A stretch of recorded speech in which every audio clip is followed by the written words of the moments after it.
Booyah. Yeah. All right. What's up, everybody? Happy Saturday. Welcome to Episode 180 of the F and Marks podcast. I'm Jay. And I already proved that I am the brainless one. Yeah. Wow, I was looking right at the number 2. I think that's why I forgot episode. But anyway, we took last week off.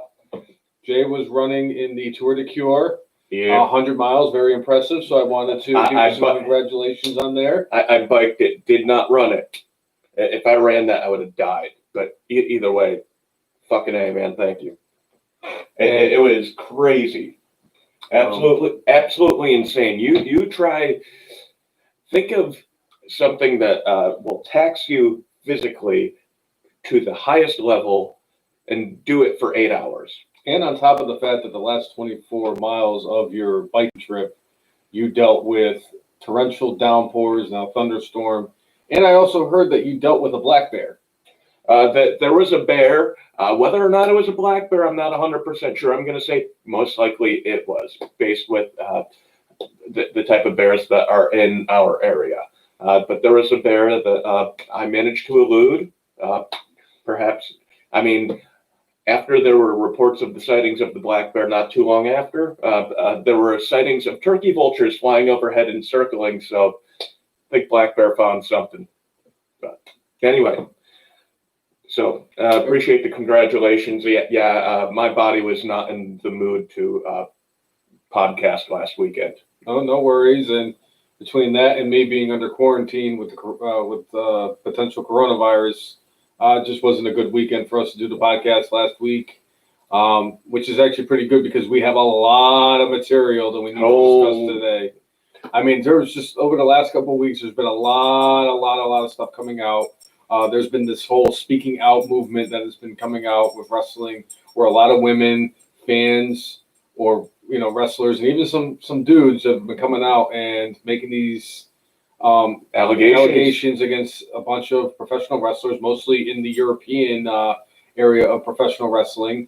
So we're going to get into that a lot. We actually have quite a bit of the wrestlers, a lot of the well-known wrestlers that are actually out there. We actually came up with a list of all of them. What's up, Monsef? Thanks for tuning in, man. Looks like Monsef. What's up, Monsef? He's got a new picture. I thought it would look like Pickle Rick for a second. I was like, I don't think that's what it was. Right. Also, last weekend, we also found out some very interesting news in regards to one of the greatest wrestlers in professional wrestling history. That happens to be the one and only Undertaker. Playa. He made a huge announcement last week in the last episode of The Last Ride. It's a lot of lasts. Yeah. Also, this week, we found out that Charlotte Flair's had surgery and she's going to be out of action. How long? There's been a lot of reports that we might not see her till deep into 2021. It's all over the place because she did her own interview somewhere, and she said, I'll be out for a few weeks. So, I mean, it's going to be interesting to see how long she's out for and everything like that. So that means that possibly she'll be off our TV, although if you listen to her interview, I'll still be involved in some way, shape, or form. It's like, please no, give us a couple weeks. But that should be interesting. So Charlotte's going to be out for a little bit, and the TNA champion is fired right before Slammiversary. A lot of stuff that has been coming out in regards to that too. We're going to discuss that in today's episode. And any other news and notes? I mean, this is one of the most iconic weeks in professional wrestling. Like this week alone, we had 24 years ago the Stone Cold Steve Austin infamous Austin 316 moment that happened. Like I said, 24 years ago. King of the Ring. King of the Ring 2001, where Kurt Angle and Shane McMahon had one of the most legendary matches, where Shane McMahon was supposed to get put through a piece of glass and didn't. Definitely one of the most iconic moments of Shane McMahon and Kurt Angle's career. Also, unfortunately, a couple days ago, I believe it was 13 years ago, where we had the whole Chris Benoit situation with the double suicide. Single suicide. double murder. Double murder, single suicide situation. So it's just a very interesting week. There's other things that have happened this week also, but those are some of the most important ones that we got. And one little minor caveat I'm going to put in here, and we'll discuss this even further, is that the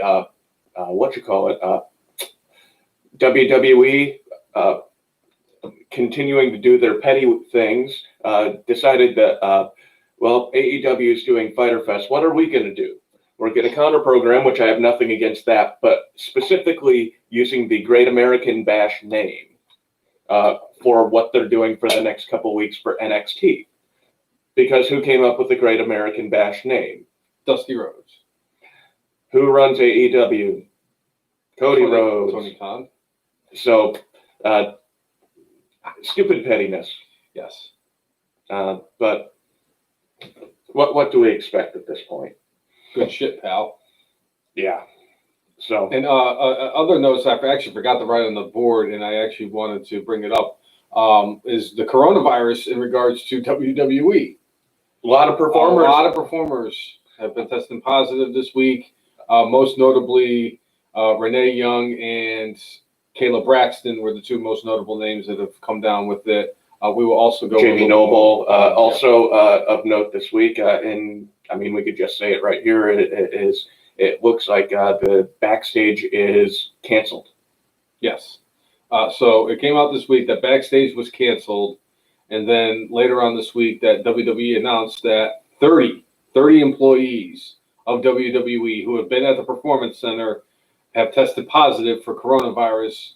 Most notably, like you said, Jamie Noble, who is a producer for WWE, Adam Pearce, who is also a backstage producer for WWE, Renee Young, who's right now the biggest name in WWE who has tested positive for the coronavirus, which also means that AEW World Heavyweight Champion, her husband Jon Moxley, got tested, who surprisingly tested negative. But he's going to be under quarantine for the next year. Obviously, he's going to be under quarantine for the next 2 weeks. I'm wondering what that does for his match against Brian Cage. I wonder if that makes it not happen. Yeah. Or if it's pre-taped. I don't know if they taped that yet. Right. Also, Kayla Braxton tested positive. Very interesting about Kayla Braxton testing positive is this is her second positive test that she's encountered. She texted positive back in March for the coronavirus. So it's crazy. It's crazy right now. It really is crazy. Well, they're saying that the main person who was responsible for the coronavirus outbreak in the Performance Center was a female performer from NXT, and I don't know who it is. All right, so we got a couple of things here. Thanks, Micah. My tribute to the Macho Man. Oh yeah. Yeah. But so Chris Brown saying he's heard as many as 40 possibly have the virus. It's possible. And read that WWE employees who tested positive have been ordered by corporate to keep their mouths shut. That's a dick move. I kind of think it goes along with the whole speaking out thing that's going on right now. They put so many people under wraps for so many years that you can't talk about this. And it's like, we mentioned this months ago, it won't become serious in WWE until somebody dies from it. Yeah. So hopefully that doesn't happen. And even then, because somebody even brought it up online, because I was on Twitter this morning when I first woke up, and I was reading on a lot of that stuff, and they're like, basically that somebody needs to die from the coronavirus for WWE to be at fault and to take, to finally do something about it. And it's always brought back to it, freaking Over the Edge 1999. Because of negligence by WWE, one of their performers died. And do you think they canceled the show? Nope. They basically took him out, brought him through the stretcher, and had the wrestlers continue the show with blood stains and the dent in the ring from where Owen Hart hit the ring. So do people think that Vince McMahon has any kind of common sense? He doesn't. between him and Kevin Dunn, I hope they both get quadruple coronavirus, and that Vince McMahon succumbs to it, and Kevin Dunn just can't build dams anymore. Right. Because that would be more painful for him than dying. Yeah. So. All right. So, do you want to get into the speaking out? Or did you want to talk about any of the other items? You want to finish up with speaking out? let's finish up with speaking out. Okay. Let's, since we're talking about, wrestling and everything that's going on, obviously we're talking about wrestling, idiot. How about we talk about Charlotte Flair? All right. So this past Monday on Raw, Charlotte got a shot at the Raw Women's Championship against Asuka, and in the match, she lost. Asuka was able to beat her, and then backstage they showed Nia Jax beating the holy hell out of Charlotte Flair, which resulted in her needing surgery. Obviously, she needed surgery, but because of Nia Jax, she needed the surgery. I probably put the air quotes in the wrong spot. Well, whatever. But Charlotte needed surgery, and she's going to be out of action. The biggest thing that we have going on in regards to the whole Charlotte Flair situation is we don't know how long Charlotte's going to be out for.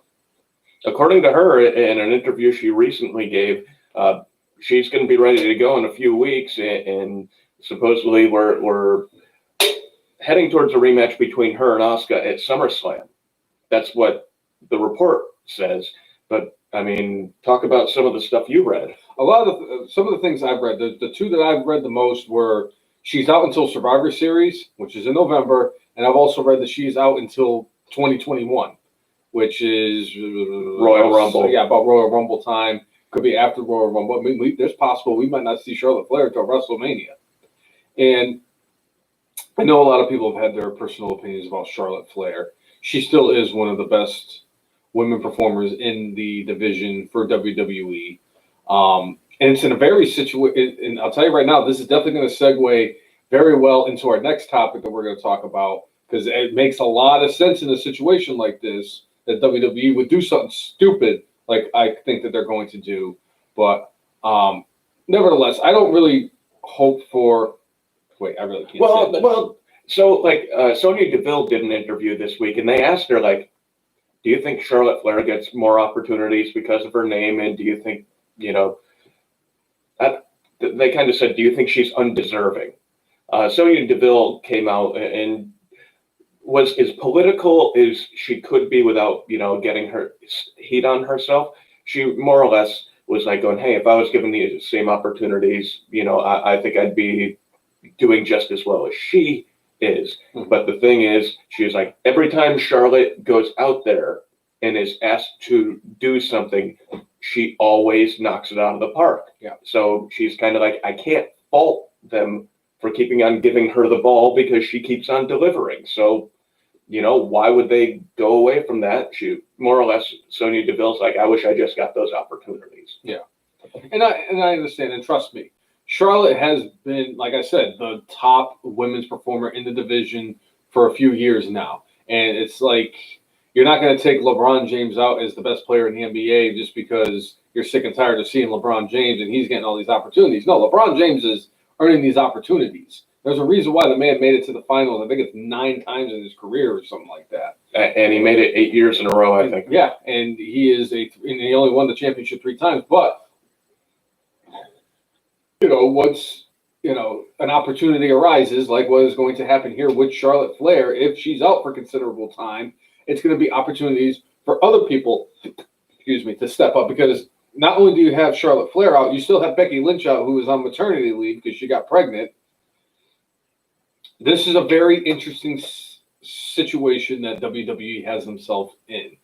2 of your biggest stars, if not your 2 biggest stars, are going to be out for the foreseeable future. That's if even Becky Lynch comes back from becoming a mother. I think she is.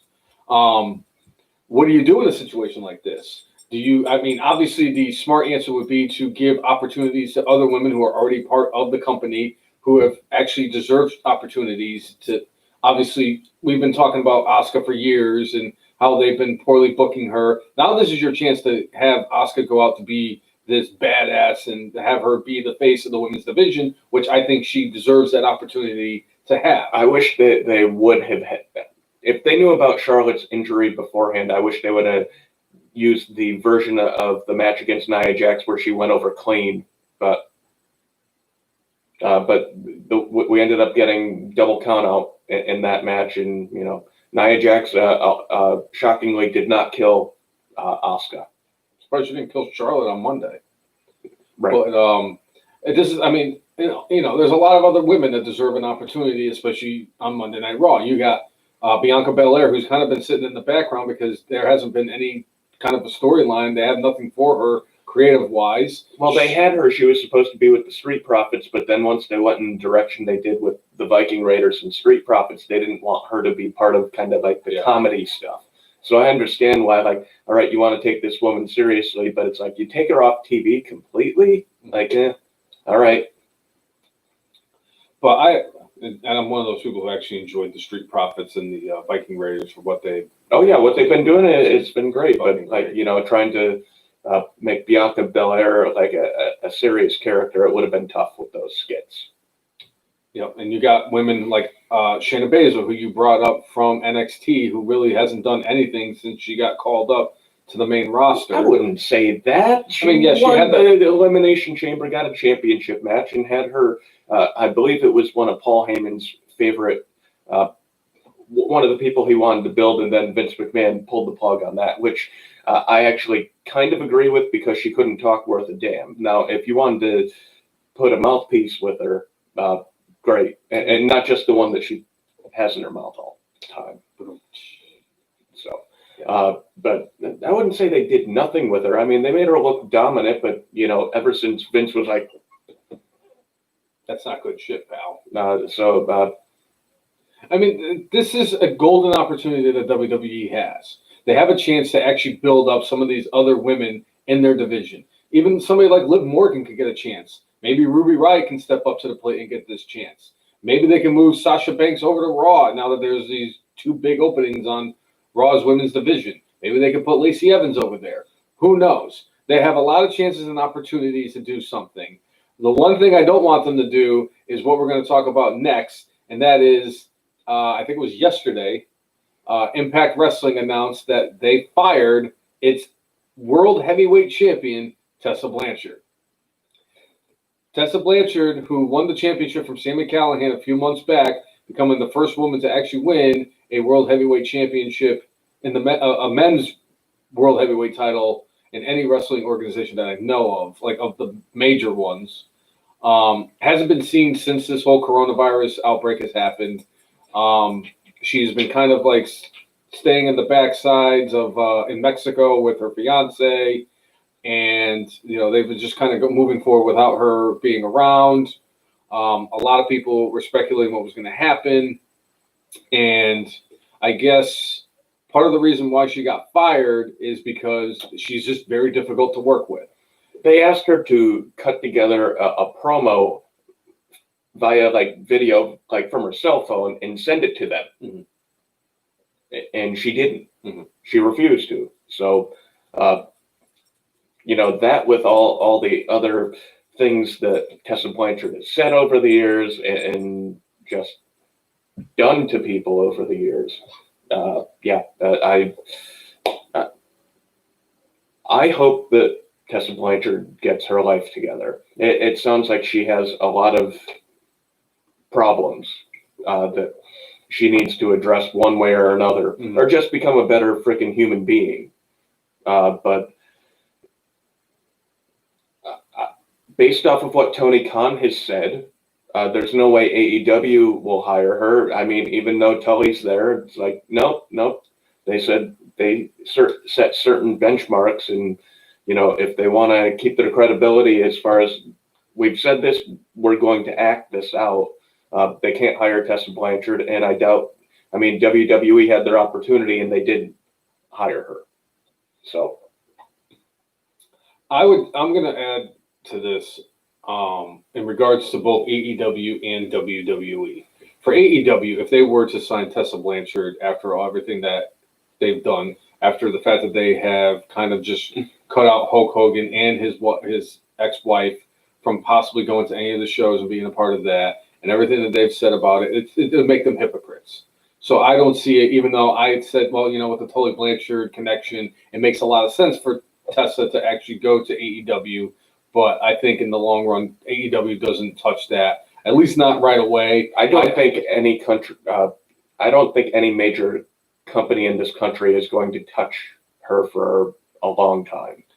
I would not be surprised if WWE at least didn't kick the tires around Tessa Blanchard in this situation. It would not surprise me in the least bit. It's Vince McMahon, and Vince McMahon has done dumb shit over the years. Am I wrong? Has he done dumb shit over the years? He gave Cain Velasquez a $2.5 million contract just so he could have a namesake to it for a guy to lose a couple of matches, and one of which was in a house show.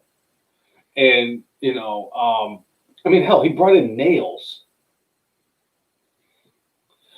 So, he's done dumb shit before. It wouldn't surprise me, especially now in a situation where two of your top stars in the women's division are out, and you bring in Tessa Blanchard, have her come in there and just kind of wreak havoc on the women's division. Then you're setting yourself up for when Charlotte returns. You got Tessa Blanchard standing right there, because who wouldn't love to see Tessa versus Charlotte?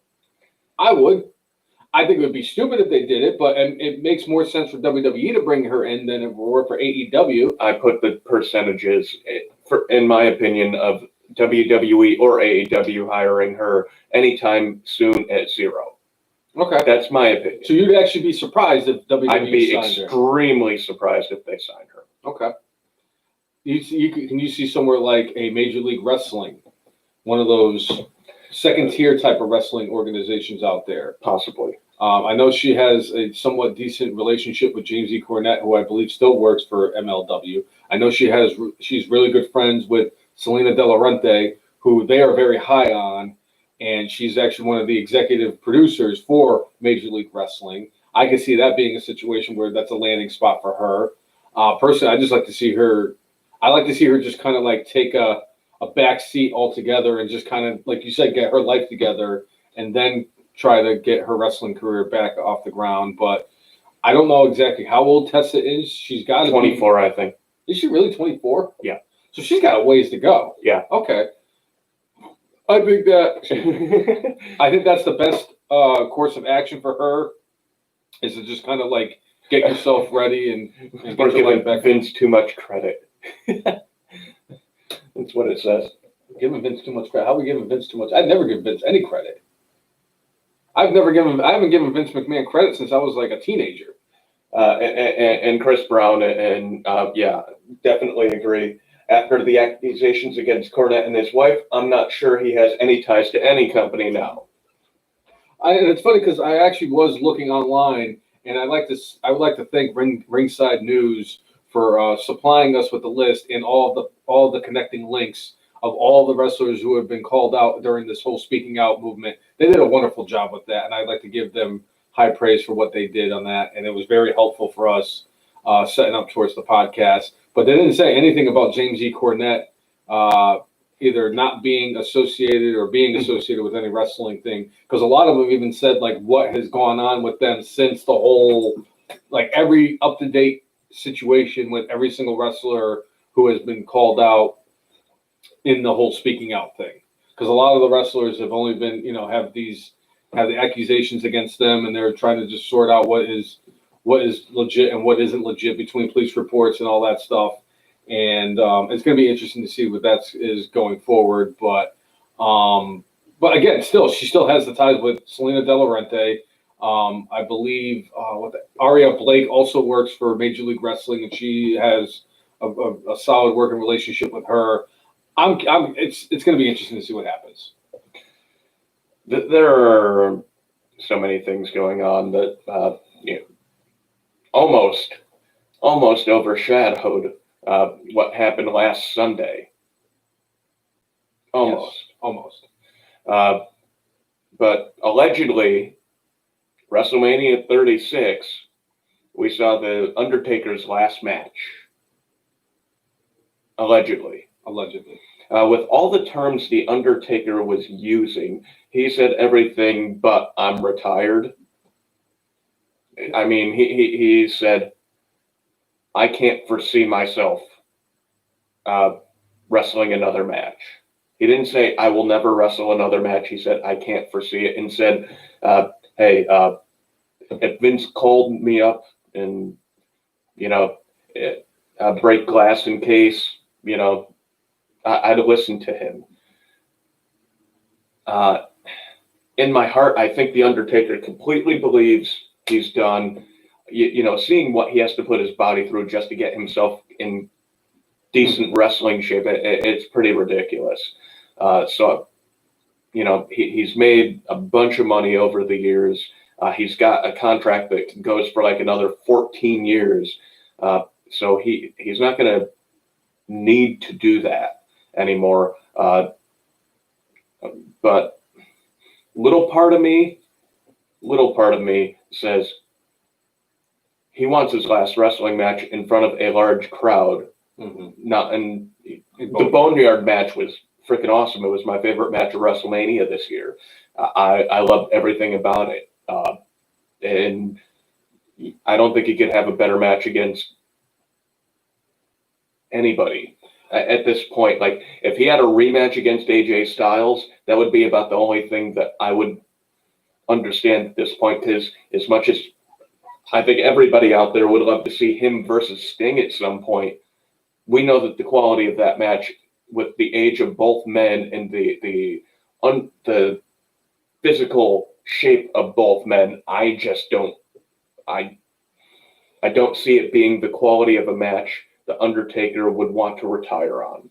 I agree. And as much as the spectacle, and you know how I've been saying for years, it's all about presentation. And I would love to see the entrances of the Icon and the Dead Man, but I just don't see it. I just don't see it happening. I think that ship sailed about 4 or 5 years ago. I would say our best chance would have been at WrestleMania 32, but unfortunately, because Sting suffered that horrific neck injury after he got the buckle bomb from which has been banned. Yes. And like I said to you, and you and I discussed this last weekend, basically what The Undertaker is now is what he did with John Cena at WrestleMania 34. If The Undertaker wants to continue wrestling, he just needs to be the nostalgia guy. He just needs to go out there, do his move set, get all the offensive moves in, do the freaking old school thing, hit somebody with the freaking clothesline, do the freaking choke slam, and if he feels up to it, hit him with a tombstone, 1, 2, 3, match is over, or the last ride, then yes. But I know him and the fact that he is such a proud man and his legacy means a lot to him. The chances of him coming back just for matches like that don't seem like it's a realistic thing. Obviously, I think they could still do it. I mean, if they come in with like the blood money that they get from Saudi Arabia, and they're like, and Vince is like, hey, I'm going to pay you $10 million to go out there and squash Jinder Mahal, I think that they would do something like that. And I think he would do it because, I mean, money talks. But I do think that I would say he's about 95% retired. 95%. Because there's always going to be that, like if Vince McMahon's like, hey, pal, I need you to have this match at WrestleMania against da-da-da-da-da. I think The Undertaker's going to do it. And it depends on who the person is that he ends up fighting. But but let's say that WrestleMania 36 was his last match. His last match of his career, and he is retired. I mean, let's pay a little homage to the GOAT himself, The Undertaker. What were some of your favorite moments of The Undertaker's 30-year career in WWE? Well, I'm going to go even beyond that. Like, I remember when I saw him first in WCW and when he took over for Sid Vicious in the Skyscrapers. I honestly was like, I loved Sid. I loved Sid so much back then. I thought that Mean Mark Callis was just a Walmart version of Sid. Mm-hmm. They just found another tall guy. Mm-hmm. And then, it was him and Danny Spivey. And then it went from Danny Spivey, who was Waylon Mercy, who was actually part of the Bray Wyatt character, had part of its foundation from that. That's why one of the characters is called Mercy. Yeah. Anyway, Mercy the Buzzard. yes. So, by the way, the Undertaker respects the hell out of Dan Spivey. there are a couple of stories that he told about Spivey where I want to say it was the Clash of the Champions that they had at Corpus Christi, Texas, which I believe was also the last time the Mad Dog Buzz Sawyer had a match. He broke his arm at the end of whatever match he had, and he was never seen again. Stone Cold and the Undertaker specifically talked during the Broken Skull sessions about Mad Dog Buzz Sawyer and how Mad Dog trained the Undertaker. Yep. But later on, Spivey actually ended up leaving WCW, and that left the Skyscrapers were in the middle of a feud with the Road Warriors. Yep. And Wrestle War 90, they were scheduled to have a street fight in the the Corpus Christi Clash of Champions was supposed to be the thing that helped catapult that feud. And here we are, known Dan Spivey. They ended up dressing up a dude in like street clothes and putting a mask on him and calling him the Executioner. Now he is a shorter dude, and find out later on that it was Mean Mike Enos, who is also part of the Beverly Brothers. Oh, goodness. But I finally started getting some respect for Mean Mark Callis after that match. I was like, I was entertained as heck from that match. And I was like going, all right, so maybe this Walmart brand Sid Vicious isn't so bad. Mm-hmm. And then he had a short singles run, and then good old... where Paul Heyman was actually his manager at one point. Yes. Dangerously, I'm sorry. Paulie Dangerously, and so was the Playa. Yes, Teddy Long. Teddy Long was the manager of the Skyscrapers. But then good old Ole Anderson, that old fuck.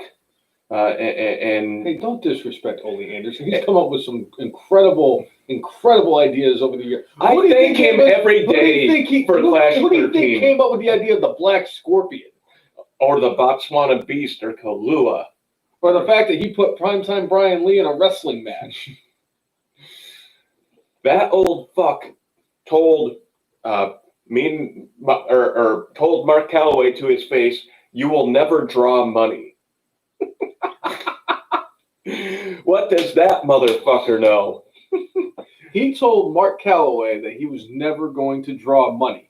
You want to talk about a man who's had the longest run of being a productive money-drawing entity in professional wrestling. He's drawn money for longer than Hulk Hogan has. Yep.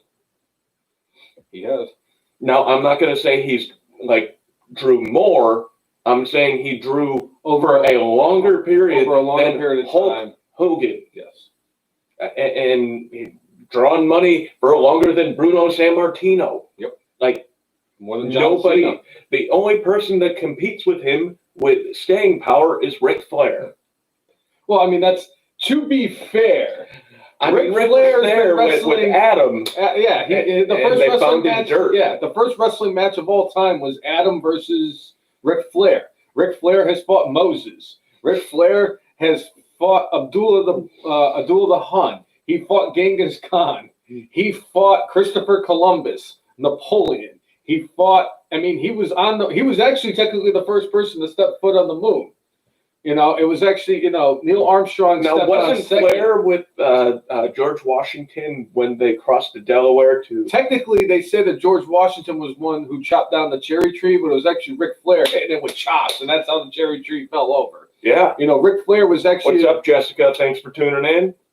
Ric Flair was actually sitting behind Abraham Lincoln at the theater when he got shot by John Wilkes Booth. All right, Monsef tuning in, saying Black Scorpion versus Nia Jax. Make it happen. Why? Black Scorpion could actually wrestle. When we found out. Well, the version that we finally saw. Yes. Wait.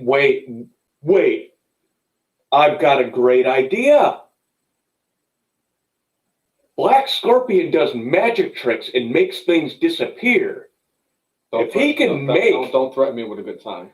if he can make Nia Jax disappear permanently from our television set, Monsef, we're going to book that. Monsef, you might be onto something.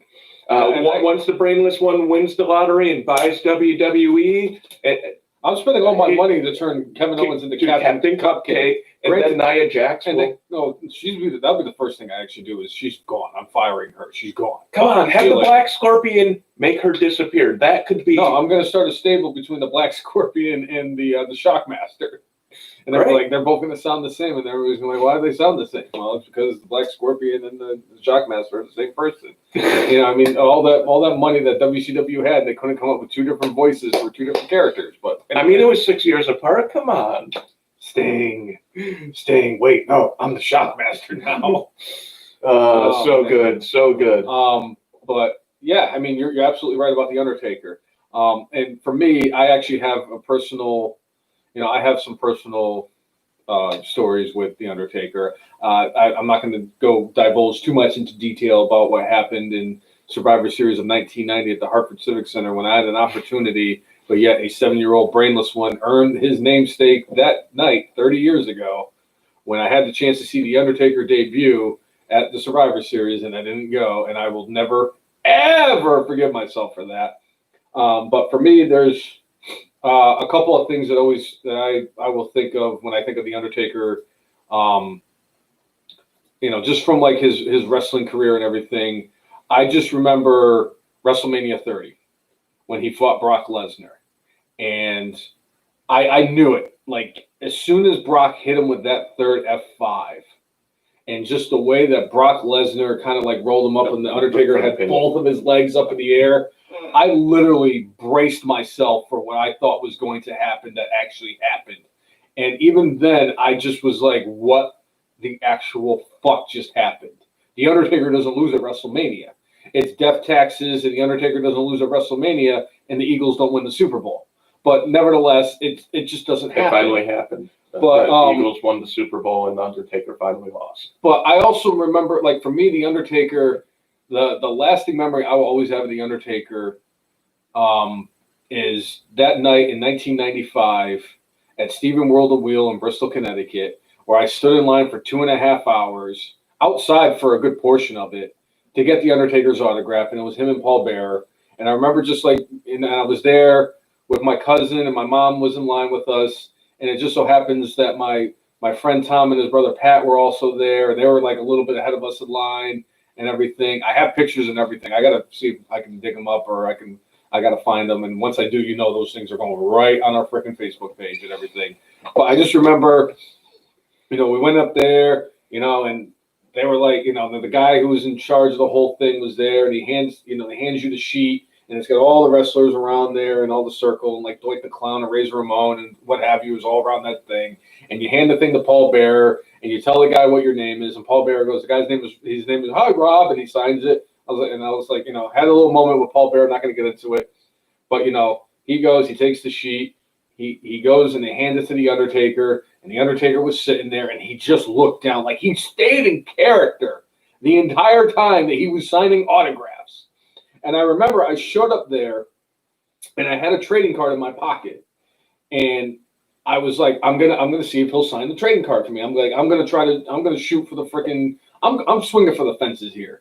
And I just remember, like, he signed the sheet and he handed it to me, and I looked at him and I go, Undertaker, and he looked up at me, and like my whole body just turned into a goosebump because I was scared shitless at freaking 12 years of age, and I was like, will you sign my trading card? And he just kind of like motioned for me to throw the card, and I put it on the table, and he grabbed it and he signed the card and he threw it back at me, and I go, thank you, and he just kind of like bowed his head. And like, for me as a wrestling fan for all these years, that is one of the greatest moments of my life, that I actually got to meet The Undertaker. I actually still have the autograph in my room. I will be buried with that thing. I will never let that thing go. That is one of my most prized possessions. That and Andre. Wherever Andre is. Andre is somewhere. He's somewhere. There he is. He's right behind the beer. Shocker. Andre is next to the beer bottle. I'm shocked. But Undertaker is, in my opinion, and I know a lot of people are going to agree with me on this, the Undertaker is the single greatest gimmick that any wrestling organization has ever come up with. I know a lot of people will say Gorilla Monsoon is the most impressive gimmick because it's a monsoon of gorillas, but I mean, Oz. Please. Welcome to Oz. Welcome to Oz. I mean, we could go on there and talk about. I'm going to dedicate an episode to shitty gimmicks too. By the way, sometime when we have a slow day, I'm going to do that. Yeah, we are. Yeah, we are. We absolutely are. I want to talk about that. But he is such an iconic character, and he has evolved himself because he went a long way from being the dude with the red hair that looked like a fucking corpse who had the freaking long gloves on and the freaking stirrups on his freaking pants, and he just looked the part of the fucking Undertaker. Scared the living shit out of me the first couple of years he was in WWE. I remember I almost cried when Hulk Hogan was at the funeral parlor for the first time because I remember what the Undertaker did to the Ultimate Warrior, and he evolved. And I personally, I'm not a huge fan of the American Badass Undertaker, but for crying out loud, Mark Calloway, for what he has done, the fact that he entertained the fans, and he was the prime definition of what a loyal employee looks like. He deserves all the accolades he deserves. He is one of the greatest wrestling gimmicks and performers of all time. With the Undertaker, like for me, I know that whole shtick was over with me like immediately. I thought it was like the coolest thing. Like me and my friends, like we would all do our Paul Bearer. Yeah. Oh yes. Oh yes. And when Undertaker actually turned face for the first time, and like we talked about that for a long time, where it was like. Jake the Snake Roberts like locked the Undertaker's hand in the coffin, like Paul Bearer, like, oh no, you've locked him in the coffin. Yeah. And Jake beating the hell out of Undertaker with the chair, and despite all that, the Undertaker just kept on getting up and like was dragging the coffin with him. It was like one of the coolest things ever. Yeah. I mean, the different entrances. I like the ones that they had the torches over the top of him as he walked in. I thought that was cool. Whenever they had the druids, that was always a cool little effect that they added to his entrance. But one thing the Undertaker brought up in one of the interviews he conducted this week, he said that there was one feud that shortened his career by years.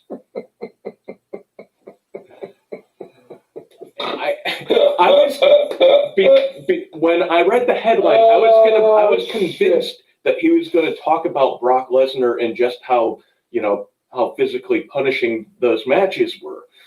Nope, not at all. Go back to WrestleMania 9, folks. Giant Gonzalez. Apparently, wrestling against Giant Gonzalez was a chore for the Undertaker. He was like, I could figure out how to do a match with just about anybody else, but without saying it in this way, because he probably didn't want to offend, besmirch a dead person, because Giant Gonzalez passed away several years ago. But more or less, Undertaker's like, yeah, he didn't know what the hell he was doing in the ring, and it was really difficult for me to work with him because I never knew what the heck I was going to get. He didn't even say that about Great Khali. No, I think he also, I think he was the reason why Great Khali was not in that first Punjabi prison match, because Undertaker was like, I'm not going in there with that dude. It's going to be terrible. Nah, fuck this. I remember fighting El Gigante. So, but he said that his feud with Giant Gonzalez took years off his career. I'm guessing, just how untrained that Giant Gonzalez was. He probably hurt Undertaker a few times, a lot. So, but I was listing off to a friend of mine all the different injuries the Undertaker that they've told us about that the man's gone through, and it's like, holy shit. like broken orbital bone, I think 3 times, broken nose, fractured ankle. He did that in the Hell in the Cell match against Foley, or it was already fractured beforehand. But he was like, during I think the last ride, he was like, when I would have an injury, I would figure out a way to work around it and make it work. The fact that Undertaker, with the fractured ankle, 1, climbed the top of the Hell in a Cell, and 2, when Foley went through that cage, Undertaker like did a thing where he climbed through the cage. He didn't climb down. He like lowered himself a little bit just because he's 6 foot freaking 8, and then dropped down. It's like, I can only imagine how much that hurt. You have a fractured ankle or a fractured foot, and you jump down several feet onto a pretty hard surface, as in the ring. But there's that. He tore his pectoral. He tore, I think, his bicep. I think he tore his tricep. He was set on fire by a pyrotechnic person who was fired immediately after, pardon the pun. I still remember the Elimination Chamber match, and he got set on fire. And I remember like him being in the pot, and they're just dousing him with water. And me and my friends were watching it, and I'm like, "Yep, somebody's getting fired." I'm like, immediately he's getting fired. They're not even gonna make it to the end of the show. Yeah, apparently after that, Undertaker apparently very calmly just talked to Vince after the match. Just said, "I don't want this person to come and apologize to me. They just need to be gone." And I can understand that. The dude was lit on fire. That's a mistake you're not supposed to make. I mean, literally, the dude could have been dead. Yeah. And I remember on commentary that day, they talked about like, oh, Undertaker's really, and I believe Michael Cole actually used this term, fired up for this match. What was it? It was because like he and Jericho were, I think, the last 2, but like Undertaker ran to the ring and threw off the jacket because he was on fire. Yeah. But in the constant professional that the Undertaker was, Jericho, and the constant professional that Jericho also is, Jericho asked him, he's like, "Do you want me to take it easy on you?" And the Undertaker was like, "Nope." He's like, "Bring it." He goes, do what you got to do. He goes, "Don't act like I got set on fire." He goes, "Just do what you got to do." Yep. And wasn't that the Elimination Chamber that set up for Shawn Michaels and the Undertaker at WrestleMania? Yeah, because he gave the super kick, and Jericho ended up winning the World Heavyweight title because of it. Yep. Yes. But I mean, Undertaker has had so many iconic moments, whether it was WrestleMania or being in like buried alive matches. I remember when he was going out with one of his surgeries, he had, one of the caskets, or buried. Actually, I think it was buried alive or casket. Either way, he had a match where he actually lost, and it was supposed to be one of his signature matches. But then they had like the camera inside. So, Royal Rumble, and it was a casket match because I got that Royal Rumble. And camera, and he came like he looked like he was dead. Yeah. That was where all the wrestlers came involved. It was against Yokozuna, and because I remember the freaking casket was massive. And I remember all the wrestlers, because specifically I remember like Jeff Jarrett being there, and I'm like, I fucking hate Jeff Jarrett when I saw him on top of the casket. And it's like, you didn't even do anything, you asshole. But and then they showed him, and like his eyes lit up and everything, and I think he like rose from like the top of the Titantron, and then he just like went away for surgery and everything. So right, and was that the one that set up for Undertaker versus Undertaker when he got healed? I think so. Because DiBiase came out with his version of the Undertaker, who wrestled at Clash 13. Primetime Brian Lee, thank you so much. Oh, goodness gracious. Thank you for being you. So, and it's funny too, because like we could sit here and just talk about the Undertaker for 2 freaking hours. For a guy who has been in the wrestling industry for as long as he has, continuously just being part of the wrestling industry. I mean, we could actually dedicate like a 5-part miniseries podcast towards Ric Flair, because I mean, Ric Flair's been, like we said, Ric Flair's been wrestling since Adam ate the apple because Eve told him to. I mean, it's just incredible. It was the first feud. The first feud ever. Yep. But it's incredible what he has meant to the wrestling industry, specifically what WWE is. And like I think it was either episode 1 or episode 2 of The Last Ride, and somebody asked Vince McMahon what The Undertaker meant to WWE, and Vince was like, "I'm not doing it," because he knows. Well, and Vince was about to start crying, and there were several times when they talked to Vince where he sounded like he was going to cry, just based off of the loyalty of The Undertaker and everything The Undertaker's done. And, you know, ever since they started airing the episodes of The Last Ride, you know, one thing I kept on chirping about was like, all right, man, his career needs to end based off of all the things they spoke about. And I'm glad that, you know, he was able to speak about his career. Like, I know they've only been following him for the last few years. I wish they would have spoke a little bit more about earlier on in his career and gone over that. But I mean, trying to fit 30 years into, you know, what ended up being about 4 hours of programming. I mean, if you spend an hour on every year, I mean, that still probably wouldn't even do it justice. Yeah. So, you know, he had a remarkable impact. He entertained the hell out of us and put his body through hell for us. Had a bunch of great rivalries with a lot of different wrestlers. Most notably for me, it's Mick Foley. I think Mick Foley is The Undertaker's greatest rival, just because of all of the literally the hell that they put themselves through. I think I might have to go with Shawn Michaels, just because not only the 2 WrestleMania matches, but they kick-started Hell in a Cell. If that was not a good match, they wouldn't have ever done it again.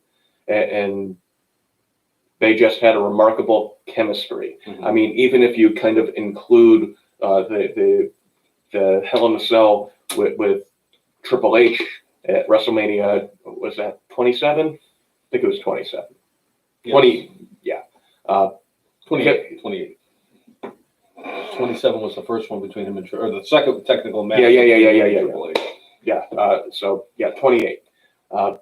Shawn Michaels was involved with that feud as well. And so I would put, even though he wrestled Triple H more at WrestleMania and had, you know, bunches of matches all over the place, he had a heck of a feud with Bret Hart back in the day. He had feuds with Stone Cold, The Rock, you name them. He had a feud with Hulk Hogan. Mm-hmm. You name somebody who's been a big deal in the last 30 years. He had a feud with them. He beat Hulk Hogan to win the WWF title the first time. And it was. Did you hear his story about that? No. Oh, yeah. Because I remember that my favorite thing about that in a minute was when The Undertaker had his rematch against Hulk Hogan. I believe Tuesday in Texas was when I started to realize that Hulk Hogan would be better suited as a heel, because he was the first face I ever realized who used nefarious tactics. Yes. And I'm like, okay. This just doesn't seem right. I'm like, Hogan shouldn't be doing this because he's not a bad guy. But anyway, your story. And then we'll talk about what you're talking about, Monsef. So Undertaker talks about how before he had the match with Hogan at Survivor Series, and that, you know, he was going over, and Hogan, he said, who never showed up early or on time. He would always show up around 4 in the afternoon. Everybody else kind of had to show up around noon. Undertaker's there at noon, says that when he got there, Hulk Hogan was there. Hogan talks to him before the match, tells him, my neck's a little roughed up, brother. So, you know, when you give me the tombstone tonight, make sure that my body doesn't hit the mat. And Undertaker's like, hey, yeah, I'll protect you. You know, and Undertaker's like, you know, he's the golden goose at that point. So, you know, don't hurt him. Gets finished with the match. And like apparently when he delivered the tombstone to Hogan, Hogan like made some noise like, "Oh, messed up my neck, brother," like during the match. Sorry. 1, 2, 3. They go back, and apparently Hogan was doing some Hulk Hogan acting. Gets on the phone, starts with his family, like, "Oh, my neck's all jacked up, blah, blah, blah, blah, blah, blah." Tells Vince his neck's all jacked up, and more or less blaming the Undertaker for what happened.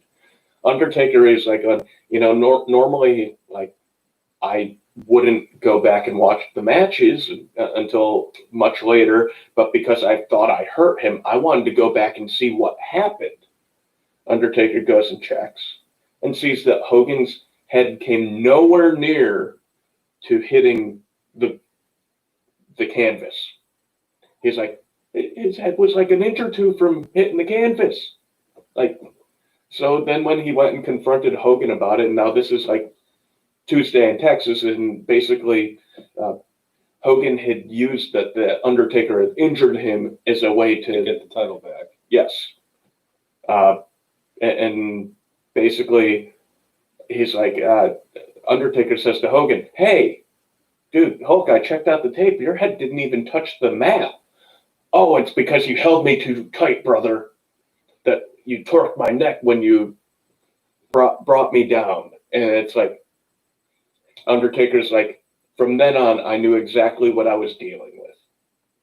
He was like, "I never didn't show Hogan respect when we worked together at other times.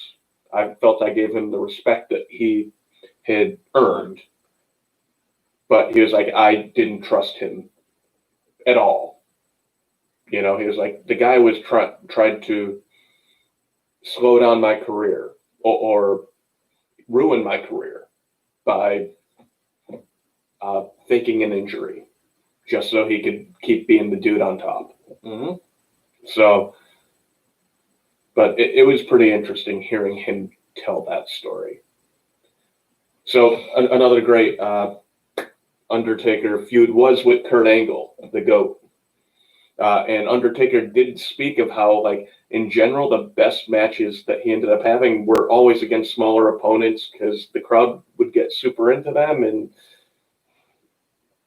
I always really enjoyed big man matches, like when he would go against like Sid or Diesel. They weren't the greatest technical matches you would see, but I just enjoyed seeing two big dudes just clobber each other. Mm-hmm. So, but he talked about those feuds with the smaller guys always being really good. Mm-hmm. He had one with Rey Mysterio. Rey Mysterio is the one who put a lot of injuries on the Undertaker. I think he hit him with like the knee brace during a 619. Yeah, he did, and smashed his eye bone in his nose. Dude's Undertaker's tough as nails. Yep, pardon the pun. Nails with an S though, right? He's just tough. Not nails with a Z. One more thing about the Undertaker, and then we're going to go into our next topic. Is the Undertaker came out with his Mount Rushmore. Now I know that for months, years, you name it, people have been coming out with their Rushmores for whatever it is, whether it's football or wrestling or music or what have you. But the Undertaker did come out with his wrestling Mount Rushmore, and I thought that was a very interesting list that he named, especially because one of the guys on that list is basically, for years, a lot of people have talked about like who would have been a dream opponent for you name whatever wrestler, and this guy on Undertaker's list was the guy that I wish I got to see the Undertaker wrestle. But he did give his Rushmore list, and he named Stone Cold Steve Austin. He named Hulk Hogan. Brother. No surprise, he named Ric Flair. And the fourth name on the list, which I was a little surprised by, but made a lot of sense, was Andre the Giant, who I think is my dream opponent for the Undertaker. I would have loved to have seen the two of them work together and to see how Andre would have worked with. And they were both in WWF at the back end of Andre's career, but Mhm. Andre was just, I think, doing tag matches at that point. Yep. And I thought that was it was a good list. And speaking of Rushmores, I think that I'm once again kicking Bret Hart out of my Rushmore and once again putting The Undertaker back in my Rushmore where he should have never been taken out in the first place. Right. So my Rushmore now is Steve Austin, Hulk Hogan, Chris Jericho, and The Undertaker. Monseth, I think that Benoit and The Undertaker did have a match.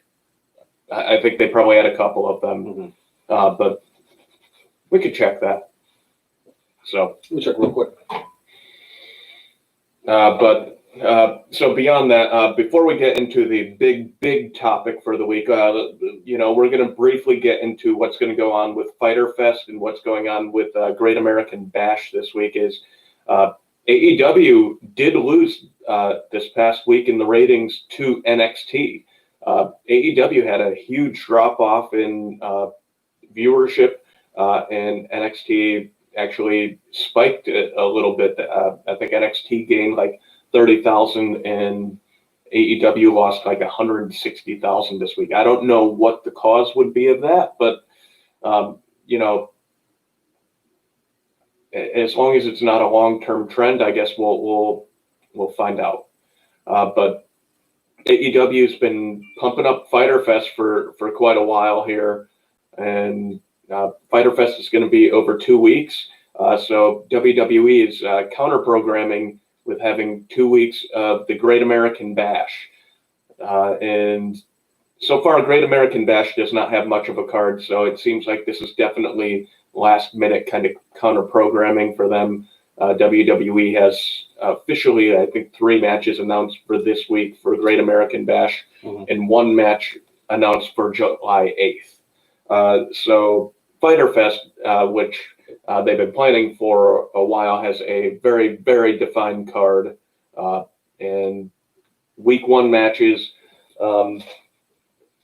So we've got MJF and Wardlow going against Jungle Boy and Luchasaurus, Private Party versus Santana and Ortiz, Hikaru Shida versus Penelope Ford, Omega and Page versus the Best Friends for the tag titles, and Cody versus Jake Hager for the TNT title. So those are the matches for Fyter Fest for night 1. Although on Dynamite this week, we did get to see a couple of GOATs setting up for their match that will happen the week after. That's right. That will be freshly squeezed Orange Cassidy going up against the GOAT of GOATs, who has goated more than GOATs have ever goated in the history of Goatdom, Chris Jericho. Yes. Le Champion. Yeah. The Ayatollah of Rock and Rolla. Y2J. The man of 1,004 holes. If you give me a couple seconds, I could pull. I could pull up the GOAT. But I'm excited for that, and obviously it looks like, unless something happens with coronavirus, it also looks like we're going to get Brian Cage versus Jon Moxley on the second night, which makes sense that they would push it back to the second night just in case the match hasn't been taped yet, and they need to give Jon Moxley enough time to make sure that he tests negative once again. Yeah, even though he's under quarantine because his wife is dealing with the coronavirus. Hold 1, arm drag. Hold 2, arm bar. Hold 3, The greatest move. the box covered. 3-handle, family traditional. Why does he just balance this list? He won't announce Arm bar. He just ran it. Number 5, the Saskatchewan. Spinning nerve hole. This must be me statue all night. You think Spinning nerve hole. 98 to go. Hit the hook, we're out of here. So good. I love that man. Yes. I think he's basically like I know I could juggle around a couple of guys on my Rushmore, and I said that Steve Austin has cemented himself on mine. I think Chris Jericho is also the only other person who has cemented himself in my Rushmore forever and ever. Yeah. And but yeah. To answer your question, I think it was Monsef that asked about Chris Benoit and The Undertaker. Yes. It looks like they had a few matches, not a lot of them, but it looks like they had a few matches on like Monday Night Raw and on SmackDown. And I want to say in Rebellion, they actually had a match I could be. I think that's what I read on Google, so I don't know if it's absolutely 100% accurate. But it looks like they had a couple of matches. One looked like it was Undertaker as like Undertaker, and it looked like he had one where he was American Badass Undertaker against Chris Benoit. So nothing like it didn't seem like they had like a lot of chances against each other, but it does look like they had about 2 or 3 matches at least. There has been plenty of matches where they were in triple threats and fatal 4-ways together and tag team title matches, but one-on-one, it looks like it was about 2 or 3 matches between the Undertaker and Chris Benoit. All right, there we go. All right, so we'll get into Fyter Fest and discuss that. MJF and Wardlow versus Jungle Boy and Luchasaurus. MJF, I mean, dude just doesn't lose. And I think it's a great way for them to build him up. It looks like, to me, it looks like he's going to be the next person going for the championship after Brian Cage, which will probably end up happening at All Out in September. So to me, just looking at this match, I feel like MJF has to win and probably use some sort of nefarious tactics. So I'm going with MJF and Wardlow. Agreed. All right. Although the only time that I believe MJF has lost has been in multiple people matches. One-on-one singles matches, MJF is undefeated. Yeah. And I think the only time he lost a match was when he was in I believe he was in the 21-man, the first Casino Battle Royale that they did to determine the number 1 contender for the AEW, or the be in the match for the AEW championship. That Hangman Page ended up winning, and I think MJF was the last person he eliminated. And every other match he's been in, he's actually won, which is incredible. Yeah. Yeah, I think he ate the pin like a tag match heading into his feud with Jungle Boy. So, but yeah, I think I'm at MJF and Wardlow. Just keep the momentum for MJF, and we're 2.5 months away from All Out, so no reason to stunt his growth. Right. All right. Private Party versus Santana and Ortiz. I think Santana and Ortiz are going to go over in that. Okay. I'm going with the Private Party because they seem to enjoy having the Inner Circle lose. Inner Circle has almost become like the Four Horsemen back in the day. Four Horsemen would like be the head heels, but they would lose all the time. And usually it'd be like they'd lose by like count out or disqualification. But Flair's like going, the figure 4, the move that never ended a single match. I mean, a handful of times, he would end up getting somebody to tap out. But for the most part, it didn't win a match, and he didn't win a ton of them. So I'm going to go with a Private Party here because I feel it'll put another tag team into the mix. All right, so Hikaru Shida versus Penelope Ford. Hikaru Shida. I agree, because I don't see them putting the women's title on somebody else now, because the women's championship hasn't even been around for a year yet, and we've already on our 3rd different champion, which is very WWE-esque if you ask me. And if Penelope Ford wins it, it'll be the 4th person that they put the title on. So I don't see it happening. So I'm going with Hikaru Shida. It looked like they were setting up to have Nyla Rose have this like long run with the title, and for whatever reason, they decided like, hey, let's put it on Hikaru Shida. And I don't know if that's because, you look at the other guy. If you look at the other women on the roster, they're all smaller. Like, you can't just keep on having these gargantuans, monster versus the small ladies out there. So I think in part why they did that, but I agree with you. Like, you can't just hot potatoing the women's title. So I think Hikaru Shida will win this. I think she'll keep it until it at least all out, maybe even later.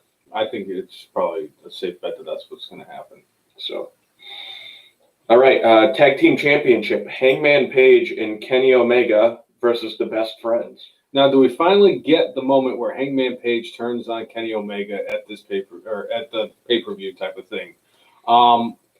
I think they're gonna win this. As much as I could see with the momentum that the best friends have been on lately, and it looks like it could point in that direction, but I don't see them taking the titles off of Page and Omega yet either.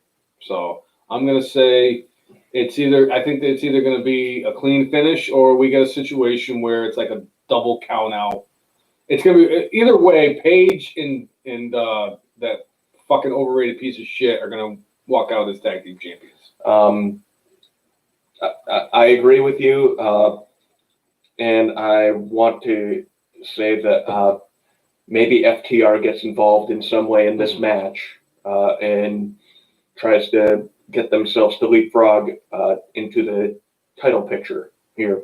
Because as we've seen with AEW, even though they say that wins and losses matter, if you beat up the champion and piss them off enough, you could set yourself up for a title match. Or the fact that Brody Lee, who basically beats Marco Stunt and a bunch of freaking dishwashers, and gets a title shot for the AEW title, which is basically the same thing they did with Brian Cage, except Brian Cage didn't. Well, at least he earned it by winning a match. Like Brian Cage won the Battle Royale, and then he goes on and fights a bunch of freaking guys who mow my lawn, and it's like, I don't get it. It's like, this is how you're going to build momentum, just so he can lose to Jon Moxley, just so you can make Jon Moxley look out like this badass guy. Yeah, the same thing they did with Lance Archer. They basically had Lance Archer beat a bunch of jobbers, Marco Stunt and freaking QT Marshall on the way to beating, losing to Cody for the TNT title. Right. But all right, Monsef saying, how bad is the women's division in AEW? I think they're in better shape now than they were months ago when I was saying that the women's division in AEW was laughable. Chris Statlander is a nice addition. Unfortunately, she suffered. Statlander. That's what I meant. What did I say? Statlander. Sorry. Potato. Right. Barf, puke, whatever. And Hikaru Shida and, Penelope Ford is actually starting to develop and come into her own. Britt Baker is actually becoming a lot better with the character development and everything. I think that the women's division is in a better spot than they were months ago when it just looks like an absolute dumpster fire of hell. And I don't think that they're on the pace or, anywhere in the level of what WWE and NXT's women's divisions are, but I think they're better off than they were before. Right. I agree. They've definitely done some things to improve the women's division, but they certainly have an affinity to doing like fatal four-way matches a lot for number one contendership for the women's division. But that kind of showcase, they've kind of gotten away from that a little bit, but like that kind of showcases like the lack of story development. Yeah. Instead of having,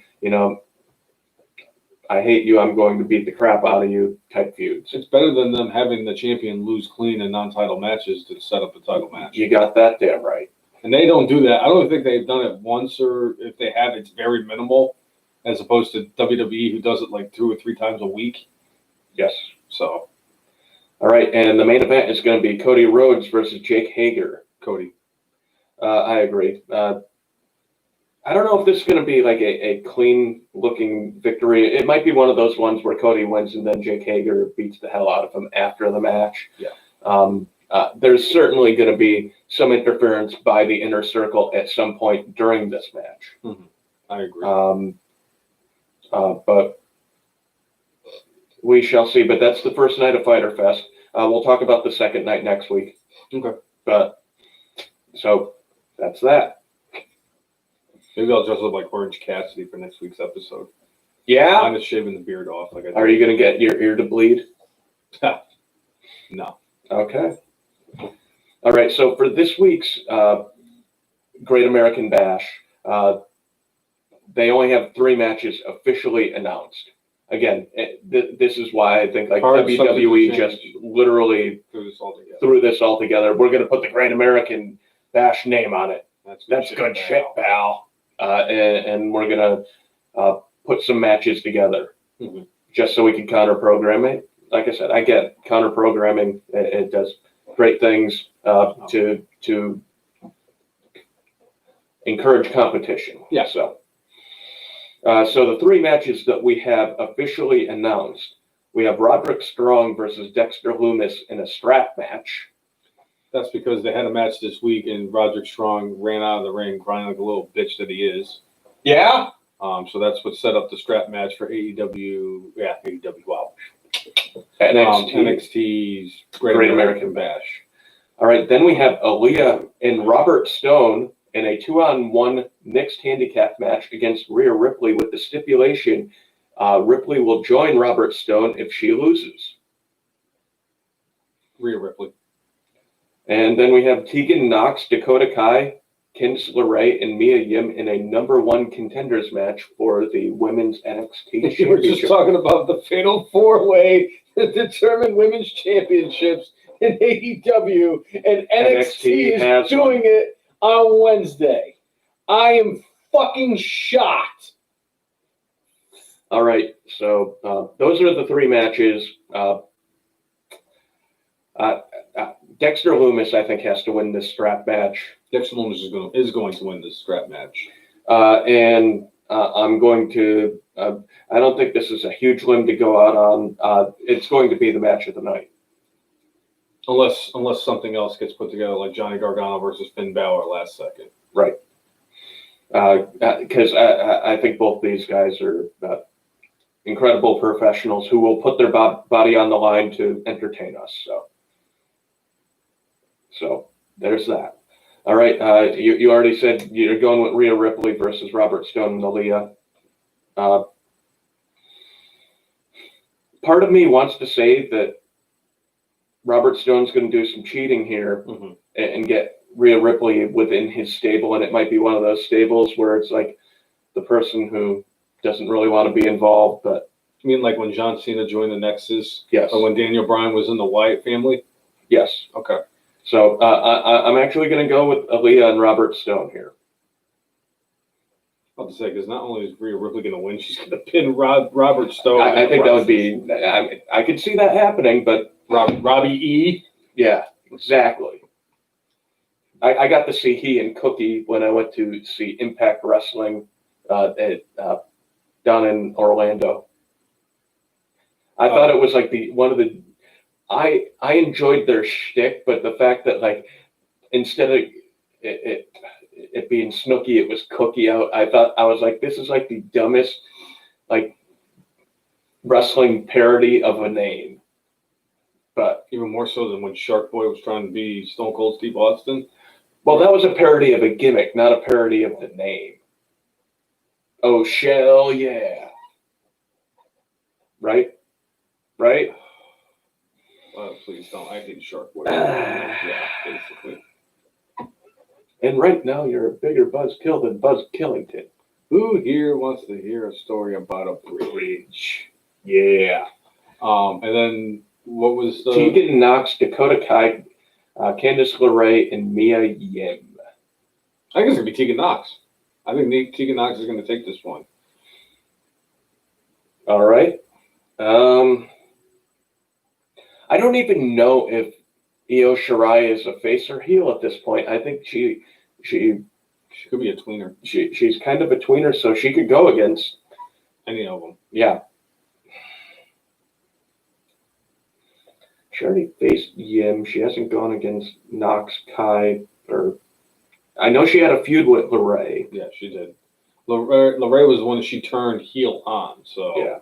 I don't think they're gonna do Candice LeRae. They could do yet. Candice LeRae since Not quite yet. Candice has turned. It would make it different. You know what? I agree with you, Tegan Nox. So, what? Tegan Nox going against Io Shirai, hopefully in the not so distant future. And hopefully Tegan Nox doesn't blow out her other ACL again. Right. All right. So that Great American Bash card, I think we can get into the gigantic topic of this week in professional wrestling. So over the last, actually been a couple of weeks now, because it just keeps developing. And this is just one of those situations that you really don't want to talk about. It's one of those situations you really don't want to hear about. It's one of those situations that really makes your stomach turn. And it has been this whole speaking out situation that has occurred has kind of unfolded over the last couple weeks. And what I mean with this whole speaking out is a lot of people have been coming out and accusing wrestlers of inappropriate behavior in one way, shape, or form or another, whether it's sexually or any other terrible act that you can think of. Physical abuse, mental abuse. I mean, and I'll tell you, even some of the stuff, because I have it all written down here, and like I wrote down, and this is this whole page is covered, and I basically have to read it because I'm the only one that can read brainless. And and this is just from people that are like well known. The list is much bigger. There's a lot of people I'm like, I have no idea who that is or anything like that. But some very well known names that are on this list. There's a lot of people who are they're all kind of connected to one organization over different ones, but it seems like every wrestling organization is not safe from this. So like what NXT UK, they are considering folding that entire territory of NXT because of how many allegations are out there with the different wrestlers. Just from the NXT UK people, we have. Well, we got Jordan Devlin, who I guess is kind of in between NXT and NXT UK. Travis Banks. 5, 6 wrestlers that we know of as of right now who have already been outed during this whole speaking out that were part of NXT as allegations. Because I know that there's been a couple of names that have been floating around that also have ties to NXT UK. So it's possible that this list is going to get bigger. That's an interesting question, Monsef. What would happen to Walter if they did fold NXT UK? Oh, they're going to offer him a shit ton of money to go to NXT or maybe the main roster, or he just goes back maybe. And what's really interesting about this is that one of their go-to spots, Evolve, is not running right now because of the whole coronavirus. They're not running any kind of Evolve. And there's been talks that because of that situation, the WWE might come in and buy Evolve, which I could see them doing something like that because a lot of them are just big-name people from all over the world who are just kind of going to Evolve because guys like Johnny Gargano and Matt Riddle and, other wrestlers have actually gotten their break in Evolve before they went to NXT or WWE. All right, so let's look at this list. For me, the one name on this list that really sticks out right on the top is James E. Cornette. James E. Cornette, who has worked for basically every single wrestling organization you can think of in the history of the industry, is the first name that is on here. Cornette, who is very opinionated, one way or the other, no matter what it is, he's been very opinionated. But at one point, James E. Cornette was in charge of OVW, which was the developmental brand for WWE for a while. He owned it, and WWE hired him to train wrestlers. Yes, and James E. Cornette has come out in this whole speaking out thing because he got wrestlers allegedly. He was accused of getting wrestlers to perform sexual acts with his wife for OVW contracts. Obviously, the OVW has been out for a while because NXT kind of just took over Florida Championship Wrestling. Yep, and then it became NXT. And so this happened many years ago, but still, that's pretty fucked up that James E. Cornette would have something like that attached to him. Another big name on this list would happen to be recently called up to SmackDown from NXT, former UFC fighter Matt Riddle, who has sexual assault allegations against him and is allegedly in a secret relationship and has a harassment claim against his stalker, who is accusing him of sexual assault. All of these things are allegations. All of these are allegations. He, in fact, he has a lawsuit against this woman, and his lawyers are telling him to keep quiet on the whole situation. But there's a lot of stuff that's just flying out. This is probably the most interesting of all of the ones, just because both sides keep like it seems like they're both trying to say that the other one is false and they're getting lawyers involved and everything. Another one on there is the Velveteen Dream, who appears to be a child predator. And this is a thing we've been talking about actually for a few months now. There were allegations that came out, and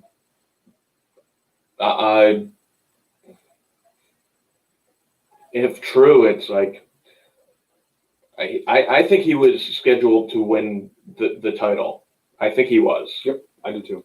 And I think once this stuff started bubbling up, that you have to change course. You can't have somebody with something like that as your champion. Nope. And for Velveteen Dream, it is with a bunch of people who are trying to become professional wrestlers who are around between the ages of 15 and 17. And it appears that most of them are dudes. Not that there's anything wrong with, dudes going after dudes or anything, but once, under the age of 18 is just no. No. So one thing Chris Brown brought up about Riddle, specifically about the Stalker, Riddle told WWE before he even started with them. Yes, he did. About the Stalker. Okay. So I did read about that, but I had. Well, we need to make sure we put all of that out there. So that wasn't on what I clicked on. So that just came from something. That just slipped my mind. I apologize for that. And if there's anything else you all would like to contribute to any of these, if there's anybody I missed, if there's any kind of allegations that I might be missing or anything like that, please, chime in to help us out. Austin Theory is the next name on this list. Austin Theory is charged with inappropriate behavior with a 13-year-old girl. It appears that he had a situation where he was at an autograph session with a girl and he got very close to her, took a lot of pictures where he was touching her and all this stuff. And he tried reaching out to her and asking her to go back to his hotel room. And he claims that he did not know that she was 13 years old. So that's what Austin Theory has on him. AEW's Darby Allin is in trouble for manipulation and emotional and mental abuse with one of his former girlfriends, who was also a wrestler in the independent scene. Yep. He has come out and denied those allegations. Mike Quackenbush, who had a bit of time as a trainer for WWE and helping like the NXT people out, who is also the founder of Shikara, has been accused of racist and homophobic and abusive culture in his Chikara wrestling organization. Yeah, that's me. Oh. Okay. So, I mean, like I said, it wasn't just for like sexual things. So even like racist and homophobic and abusive culture is something that Mike Quackenbush has been accused of by multiple wrestlers. He basically since then has just deleted his Twitter. Marty Scurll, who has ties to New Japan and NWA and Ring of Honor, has been accused of sexual misconduct with a 16-year-old girl. I actually saw earlier this week that somebody had posted that Ring of Honor has turned 18. It turned 18 this year, and because of that, Marty Scurll will no longer be interested in them. A very interesting one is the Knight family. The Knight family is based out of England. The Knight family is the family of former WWE Divas champion Paige, and the Knight family is gotten in trouble because of proposed sexual favors for pro wrestling bookings.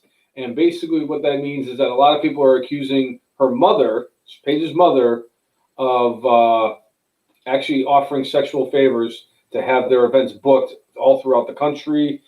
Since then, her mother has actually stepped away from the wrestling industry and has got rid of all of her social media outlets. Sammy Guevara of AEW, who once upon a time had a tryout for WWE, and when he was on that tryout, he bumped into now WWE female performer Sasha Banks. And back in 2016, he did an interview on a podcast, and it was for saying that he would rape Sasha Banks if he had the chance. He has come out since then and has apologized for those remarks, saying it was unacceptable. Sasha Banks has also commented on those. Well, and he same called her comments. up and actually apologized to her. Yeah. Like, obviously, he did not mean it. Like, Yeah. like he it was supposed to be like locker room talk, but like, you know what? Saying that it is inappropriate every time. Yes. He should not have said that stuff, but he has been suspended by AEW for this, and he has been ordered to undergo sensitivity training. Now, like, to me, that's just like a PR thing. It's like going, this happened 4 years ago. He apologized. Like, he understands it's inappropriate. Like, sending him to sensitivity training, I don't think is going to help. No, but I think in a situation like this, it's a good way for them to kind of set an example of him. I don't think he's going to lose his job over this. No, I think it'd be no, stupid if no. he did. And that just proved that, AEW is just a bunch of, They're not a publicly traded company. They don't have the same issues that WWE has when it comes to things like this. Yeah. But I think they handled the situation, and I've heard that his paychecks, because he is getting suspended, he was suspended without pay. All of his paychecks are being donated to women's causes. So I think that's a good thing that they're doing. I like how AEW is handling all these situations for the most part, because there is another name that actually comes up again that is tied to AEW in a little bit. Will Ospreay. Will Ospreay is accused of sexual assault that he is denying, and he is also accused of the girl who is accusing him of those sexual assault charges or sexual assault claims of telling those companies to cancel her bookings in the independent scene, which is kind of pretty fucked up if you think about it. I had a feeling that Will Ospreay was going to be on this. I don't know why. Just call me crazy. I had a feeling that Will Ospreay was going to be on this list. Another interesting, another name that's on here. This is where it gets interesting. I actually wrote little asterisks next to these. Dave Christ. Dave Christ, who was part of Impact Wrestling, has a sexual abuse charge from his girlfriend on him, and Dave Christ was fired from Impact Wrestling for what he did. So I think that's kudos to them for doing that. Jimmy Havoc, who also is part of the AEW one. I don't think his punishment is going to be as light as the one that they gave Sammy Guevara. Yeah, I don't see him coming back. Yeah, he's going to be fired. Because at first he was accused of emotional abuse, manipulation, and mental illness. But now another woman, that was from one of his former girlfriends who was with him in a relationship for 3 years. But now another woman has come out and accused Jimmy Havoc of rape. Basically, AEW has suspended him for now, and they say they're reevaluating him when he gets out of the rehab facility. Because I think he also has a alcohol and/or drug issue, along with mental issues. Yes. Probably one of the most surprising names on this list for me was Trent Seven. Trent Seven has a sexual misconduct accusation against him. Now, the thing about the sexual misconduct accusation is that the woman who is accusing Trent Seven is really not a really good, reliable source, because she had been drinking, and she said that her memory was kind of hazy, and that she remembers that Trent Seven was talking to about 3 women who were under the age of 18 and just wouldn't take no for an answer, and tried to get them all to go to the bar. And she had confronted Trent Seven and all this stuff. And then it came out that Trent Seven was in a long-term relationship with a woman. And so it's going to be interesting how that one plays out. I think he might be the one that can can come out of here looking somewhat clean on this. Jessica, it's crazy what's going on with the world of professional wrestling. And you know what? The thing is, one of our friends, Shauno, has worked the independent scene. Like, he hasn't been doing it so much in the last couple of years, but he worked the independent scene for a long time. And there are a lot of stories, even on the lower end of the independent scene, like these. It's just, Well, like Darby Allin's was when he was in the independent scene where all these accusations came out. well, AEW is new, so Yeah. most of this stuff would probably be from Right. when they were on the independent scene, but it doesn't make it any. I'm not discounting what this is. But It's wrong no matter when this stuff happened. If the allegations that they have are true. yes. Next on my list is Wolfgang, who happens to be one half of the NXT UK Tag Team Champions with one of the Coffee brothers. I don't remember what his name is, but I know Joe Coffey is not him. Wolfgang was accused by his ex-girlfriend or wife of emotional manipulation, and he has pictures of schoolgirls.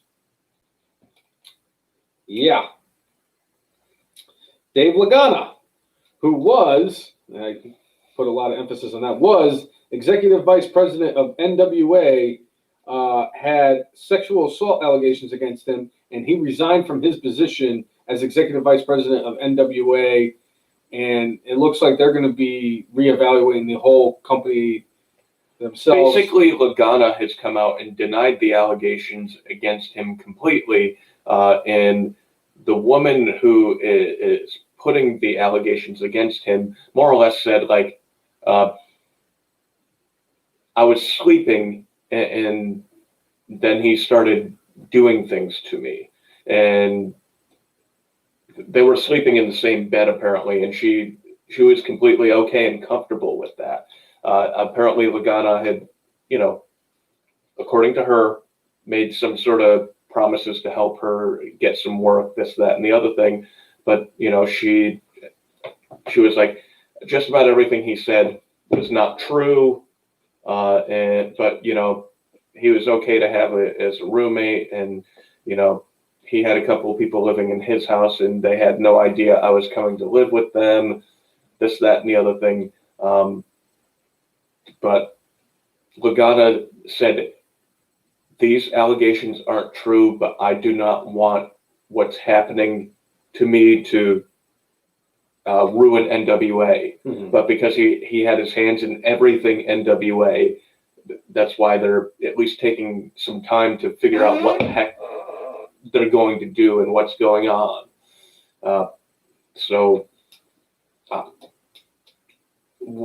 What she's claiming of him, it's really hard to prove either way. Like, she's claiming it was like the middle of the night and she was like, what the heck's going on? So really hard to prove that, especially if you don't have any, I don't know. Not saying this woman shouldn't say anything, if it really happened, hey, speak up, but tough to prove. Yeah. Monsef, we're trying to get through all this stuff just with the crap going on. He's like, with all due respect, can we change the subject? Yeah. All right, well, I'm just going to, at least for my end, I'm going to end with a couple of things. This is what WWE has come out with for a statement, for part of their statement. With the ability to fine, suspend, or terminate a WWE talent will not be, however, limited or compromised in any manner in the event of incontrovertible evidence of such illegal misconduct is presented to WWE. Basically, if they have incontrovertible proof, they're going to do whatever they need to whatever talent. I just like to add, and I'll just go through this really quick. Jack Gallagher, Travis Banks, and Ligero, all who have ties to WWE, all who have allegations against them one way, shape, or form, are all no longer part of WWE. And Jack Gallagher, Travis Banks, and Ligero basically have gotten the Chris Benoit treatment, which means that a lot of the wrestlers, when they come to terms with their release and everything, get future endeavor, and then they wish them all the best in everything that they do, and then they get moved to the alumni section of the WWE roster. Whereas those three got the Chris Benoit treatment, which means that you can't even click on their names on the profile. They're not in the alumni section. They're just completely wiped out and will no longer be talked about in WWE. I think a lot of these guys are going to get terminated over the next few days, maybe a week or two. And it's going to be interesting to see what happens with NXT UK, because it seems like NXT UK has the most names attached to it in regards to all this shit that's going on. And I think that NXT UK is going to get the plug pulled on them. And it's going to be interesting to see, like, I think it was Chris Brown or Monsef that said, what's going to happen with Walter. I'm curious to see what happens with Walter, because I couldn't even tell you what's going to happen with Walter. So Chris Brown bringing up, yet they fired Enzo for not being forthcoming with the things that happened with him, with the allegations when he was completely innocent. And as much as I kind of get what he's saying, I think that was just the last straw with Enzo. I think a lot of people were tired of Enzo, and they were kind of looking for a reason to get rid of Enzo Amore. Yes. So. Yes, because he had a lot of heat on him backstage and everything, just because of the fact that he was just an asshole, and he had this giant ego for a guy who was smaller than I was.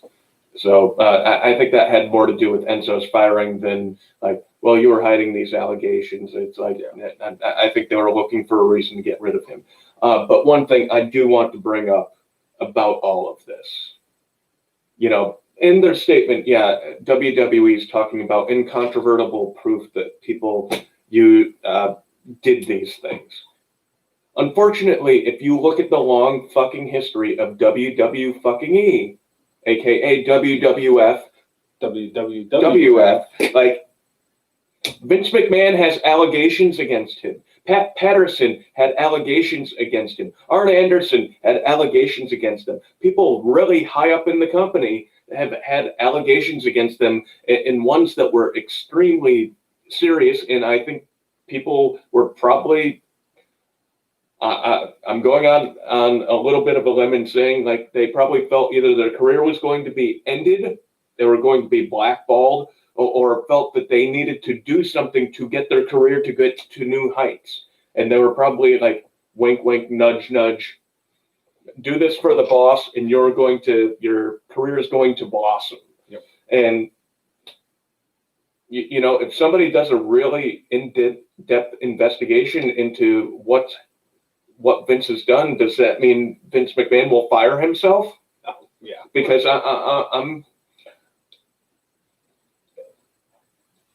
I think there's enough allegations out there where you could kind of say where there's smoke, there's fire. Yep.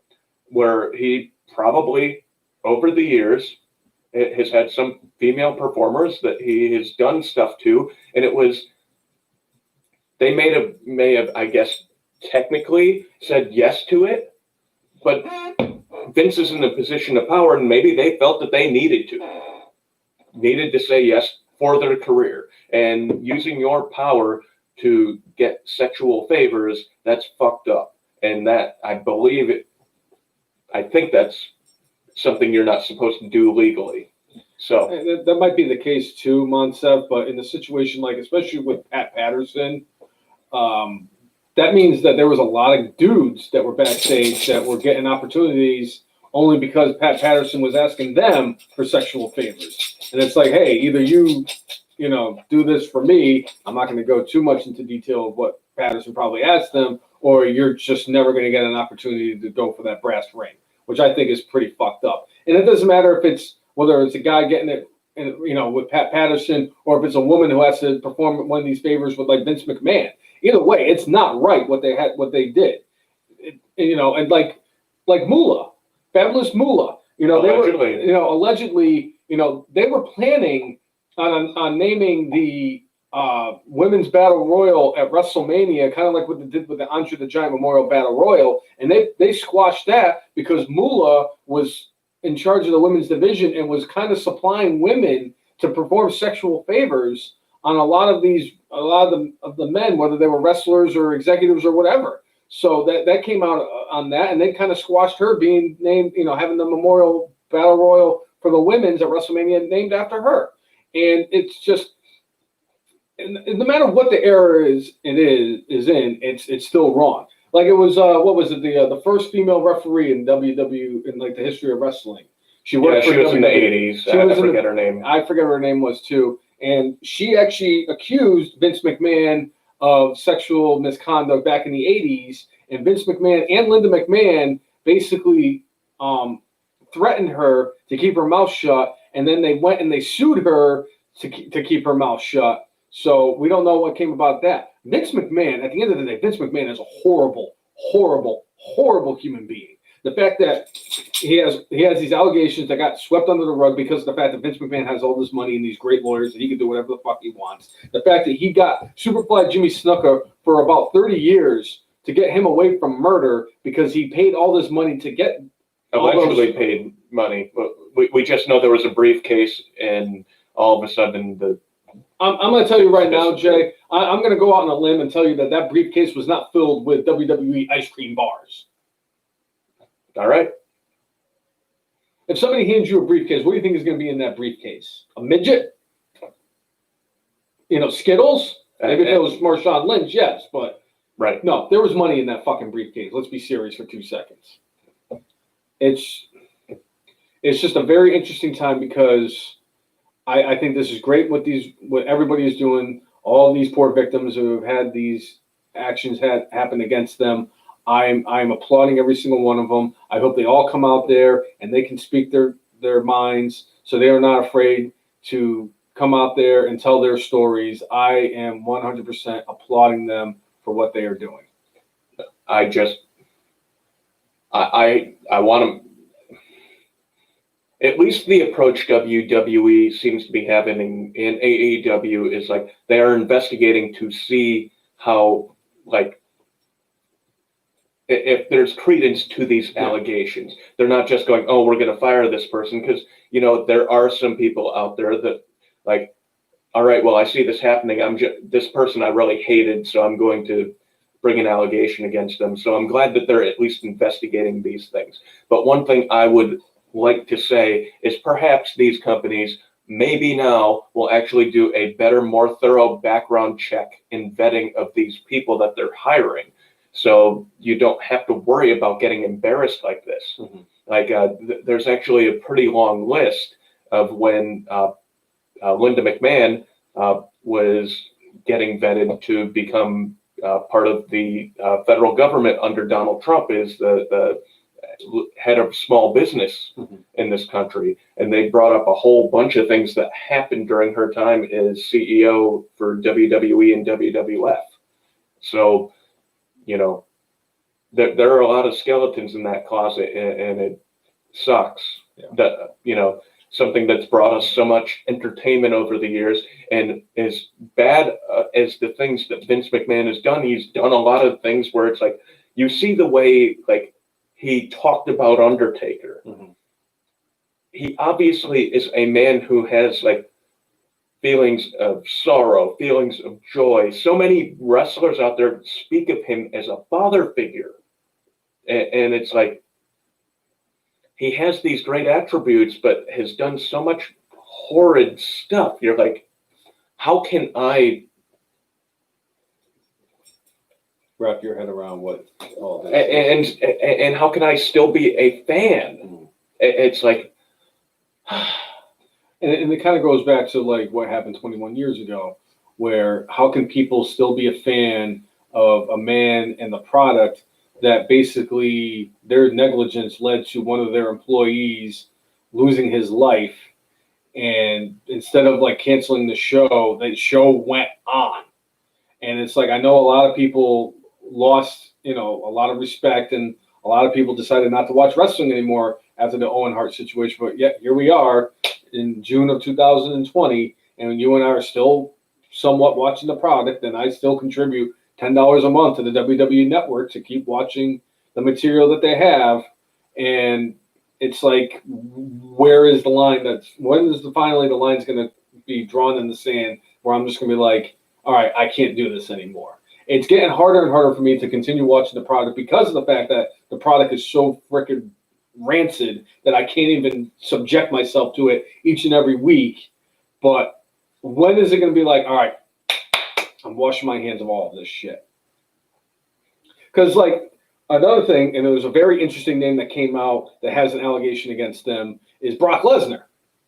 Brock Lesnar, when he first came out in WWE, I guess there was a situation where he flashed Terry Runnels, the ex-wife of Goldust, Dustin Runnels, and obviously she's kind of like she was one of the company bicycles, as they so eloquently referred to people like that as, and it's like, all right, well, he's going to have this accusation on him. If all these accusations come out, are you going to fire Brock Lesnar? It's kind of like the whole situation like with Tessa Blanchard. It's like AEW did this thing, and they went out there and said what they had to say about like how they wanted to avoid all this stuff with Hulk Hogan and his ex-wife. It's like, are you going to go in there and sign Tessa Blanchard afterward? Obviously, Jay feels that WWE and AEW aren't going to touch her with a 50-foot pole and until she gets her shit together, but we'll see. Yeah. Yeah, my feelings in general with Tessa is I think she is almost like Teddy Hart. Mm-hmm. Teddy Hart, an extremely talented performer, but nobody will touch him with a 10-foot pole because he's got an attitude problem and he was dangerous to a lot of the people he worked with. And I think Tessa kind of has a bit of that. So, but Which is I wish we didn't have to devote half of our podcast to that long list. And this is just the list of the people that are like pretty well known. This is not like people beyond that. And it's like, but it's an important topic, and it's like, you got to make a decision whether or not you watch it. And it's like, we know the podcast wise, we can't just talk about old stuff all the time. Yes. I could, go on and on about things I watched it in the 80s, 90s, and 2000s, and like have a whole bunch of knowledge about it. But you gotta keep current, and it's like, thankfully AEW is around. Maybe that our podcast, when the other wrestling organizations start up again, becomes more New Japan centric, or just concentrating on the other stuff. I know New Japan had one of their big events this week, like coming back, and I think they had like 3 or 4 days of it. Mm-hmm. I didn't get a chance to watch it, but maybe that's a way to go. So don't feel so like every time I put on WWE Network now, I'm kind of like, there's a little pause in me. Like, I really want to see the Undertaker documentary, but do I want to, I almost feel like I'm sponsoring that by talking about it, by clicking on it, and, them getting money. Mm-hmm. So, yeah.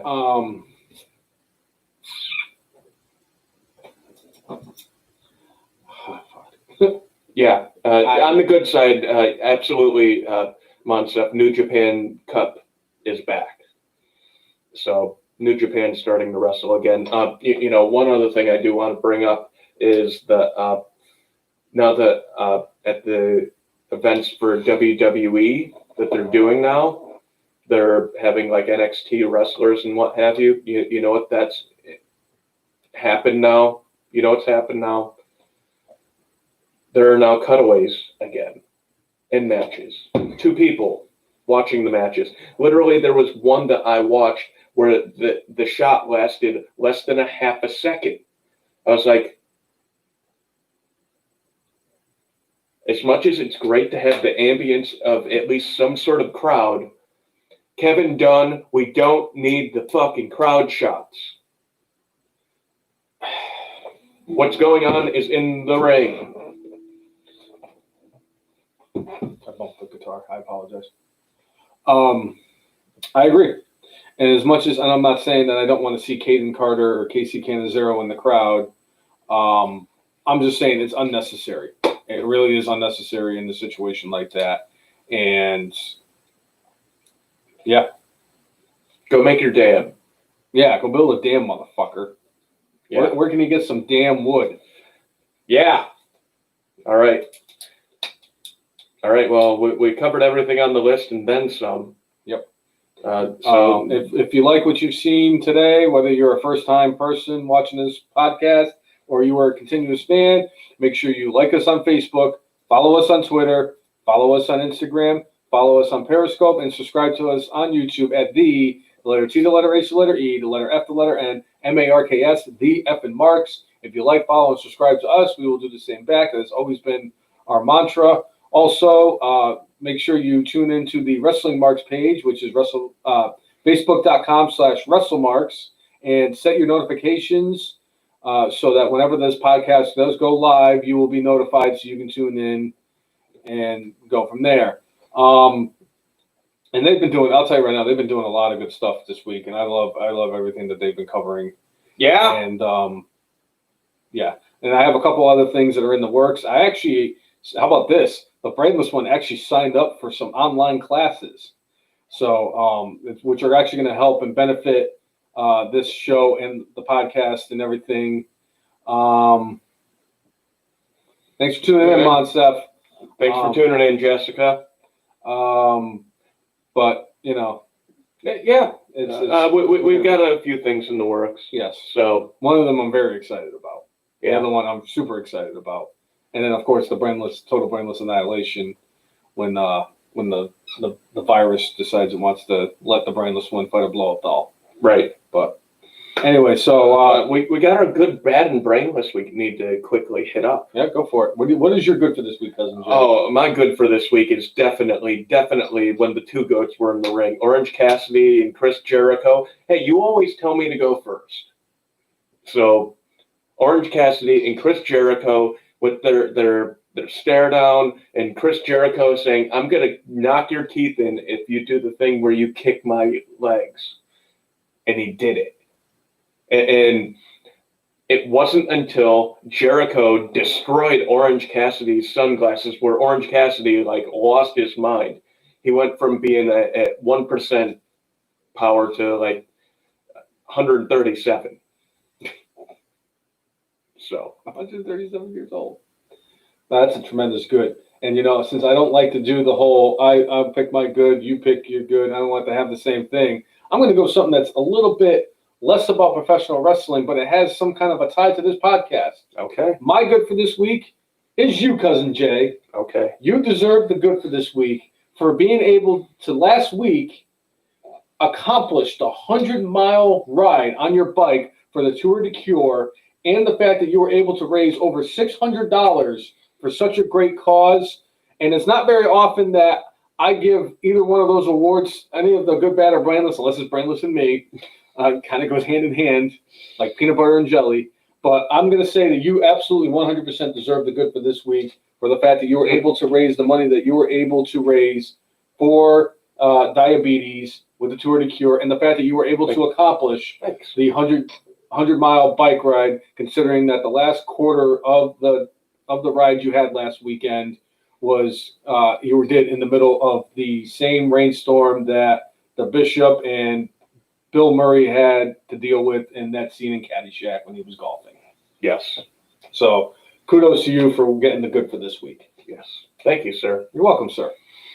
What is your bad for this week? The reemergence of the crowd shots in WWE. Every once in a while, yes, maybe, but we miss so many important moves, so many important moments because Kevin fucking Dunn is trying to get a crowd shot. Let the moment happen when you find that there is a lull. Then you can try to go to the crowd to fish for a shot. Mm-hmm. Getting that dude whose eyes were bulging out of his head after the Undertaker loss. Fantastic. That was the right moment to try that shot.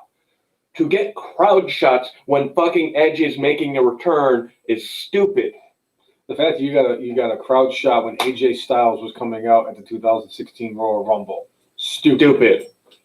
Stop doing it. That shot of the freaking beavers that were building the dam right outside the arena, and you kept that shot on there for 37 seconds while Hulk Hogan was making his return to WWE. Stupid. Sorry, is that not? No. I'm looking at what Chris Brown's saying here. My bad for this week is the fact that WWE has a climbing number of positive coronavirus cases. The fact that Renee Young, who is one of the big names, and in fact is the biggest name that has actually contracted the virus, has caught it, and the fact that Caleb Braxton has caught it for a second time. And you have producers like Jamie Noble and Adam Pearce who are testing positive and everything. And the fact that now you're telling your superstars to not say anything that they have the virus just so you don't look bad is kind of stupid. I mean, it doesn't take, it's not a rocket science thing. The fact that it came out that one of your NXT developmental people was the ones that who actually caught the virus and spread it because you planted them in the crowd. All we have to do is notice that who has been in the crowd before and who is not in the crowd now, and we can kind of put our brains together and figure it out. We're not fucking stupid, Vince. Yeah. And you get my bad for this week, but you don't get my brainless. I think we're probably gonna. My brainless this week is the entire wrestling business. Yep. The entire wrestling business is, for a long time, it's been a good old boys network, and the good old boys sat there and apparently thought all along, including up till now, that it was okay to do things to women, to little boys, to little girls all along the way, and nobody ever had to, pay penance for what they did, at least as far as their career went. And the fact that this has been brushed under the rug for so damn long, I mean, it's an atrocity. Like, should not be allowed, should never have been okay. And the fact that, again, lots of allegations against higher-ups in WWE over the years. And there seems like an awful lot of allegations in, by the legal system of the United States, you got off of whatever crime.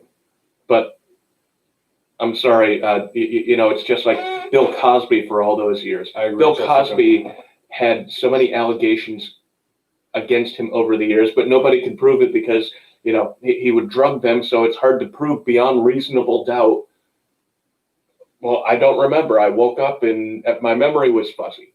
Well, you know what? When you have 80 of those, show up, it's like, there's not 80 against the various members of WWE that I've at least seen reported, but there are enough of them out there where I'm like going, yeah, this probably happened. And, nobody should ever get away with that stuff.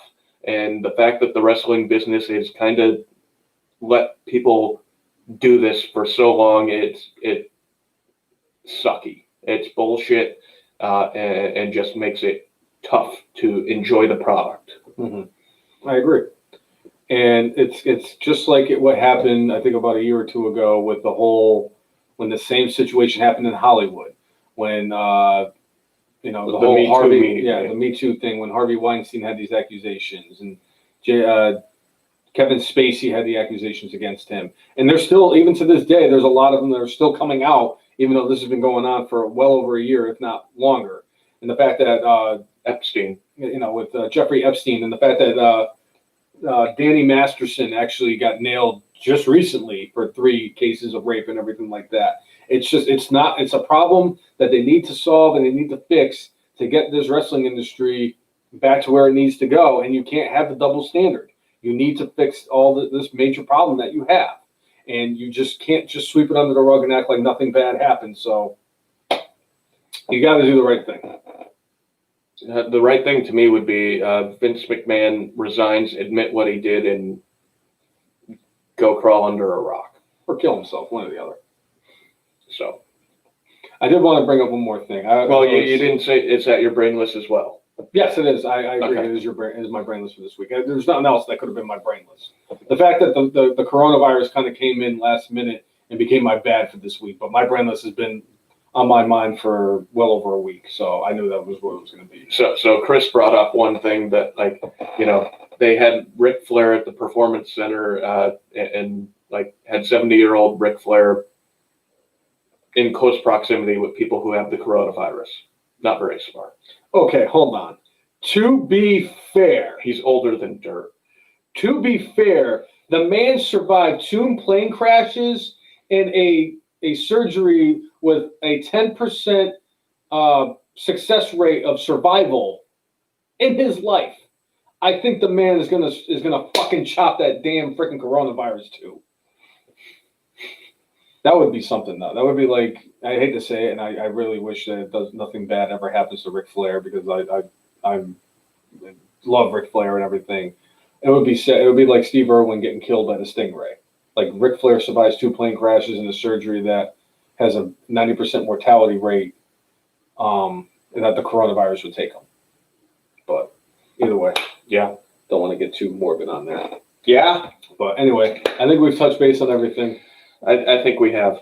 I think we're ready to wrap this stuff up. Except for one thing. Wait. And the funny thing was, I was going to add something else about the podcast, and you know what happens when you don't have a brain? You forget things. So whatever it was I was going to add, We can add it somewhere else. Add it somewhere else. I'll probably remember 3 months down the road, because that's usually how my brain works. But one thing for sure, that no matter what happens, good, bad, brainless, or in between, that today, on June 27th, by the way, which happens to be my nephew Gino's 6th birthday. Happy birthday, Gino. But also, for 1,787 days, FM Marks Hall of Famer Curtis Axel is still alive in the 2015 Royal Rumble.